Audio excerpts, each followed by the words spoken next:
They say high school love never lasts. They say it's just childish emotions. But sometimes, the love you find at 16 is the only real love you'll ever know. This is the story of a girl who kept saying no because she knew she was running out of time. Daniel first noticed Maya on a Monday morning in SS1. The classroom was noisy. Students were shouting, chairs scraping, but she was quiet, sitting by the window, watching the sky, not like someone daydreaming, but like someone counting something. Daniel didn't understand why she felt different. He just knew she did. That afternoon, he walked up to her desk. "Can I borrow your biology notes?" She looked at him slowly. "You were in class." "I know." "Then why?" He smiled. "Maybe I just want to sit close to you." She tried not to smile, but she did. And that was the beginning. Days turned into weeks. Daniel began walking her to the school gate. He carried her bag sometimes. He made stupid jokes just to hear her laugh. But every time he talked about the future, about university, about growing old, she would go quiet. One evening, Daniel finally gathered courage. Under the mango tree behind their classroom block, with the sun setting orange across the sky, he said it. "Maya, I love you." Silence. Wind. Leaves moving. She looked at him like her heart wanted to say yes, but her lips whispered, "Please don't." His chest tightened. "Don't what?" "Don't love me." "Why?" "I can't say yes."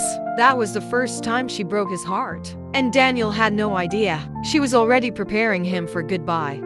Daniel didn't stop loving her. He just stopped asking. For 2 years, he stayed. SS2, SS3. He waited. He protected her from seniors, saved her a seat in class, shared his lunch, loved her quietly. But Maya was fighting something he couldn't see. At 14, she had been diagnosed with a rare heart condition. She overheard the doctors telling her parents she may not live past her early 20s. That day, she made a decision. She would never allow someone to build a future around her, especially not Daniel. So every time he looked at her with hope, she gave him distance because she believed love would hurt him more than rejection. Until the day everything changed. It was assembly. The sun was hot. Students were standing in lines. And suddenly, Maya collapsed. Daniel caught her before her head hit the ground. Her body was shaking. Teachers screamed.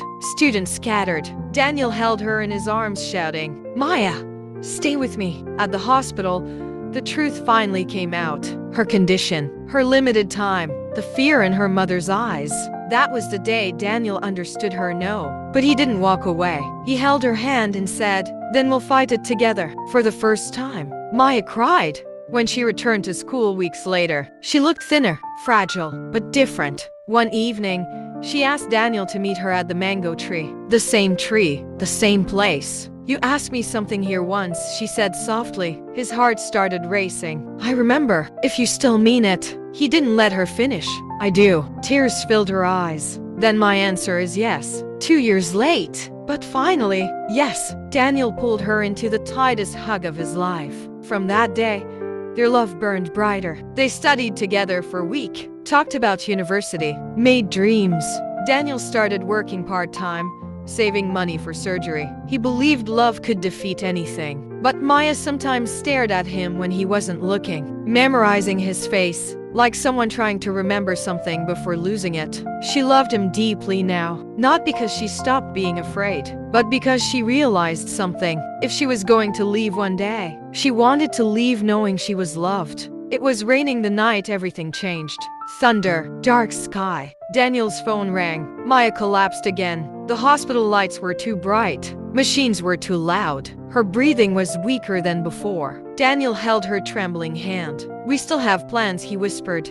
"You promised." She smiled faintly. "I loved you from the first day you asked for my notes." Tears ran down his face. "Then why did you say no?" "Because I knew I wouldn't stay." He broke. "I don't care. Just stay." Her fingers tightened weakly around his. "Don't stop living, Daniel." The machine suddenly made one long sound.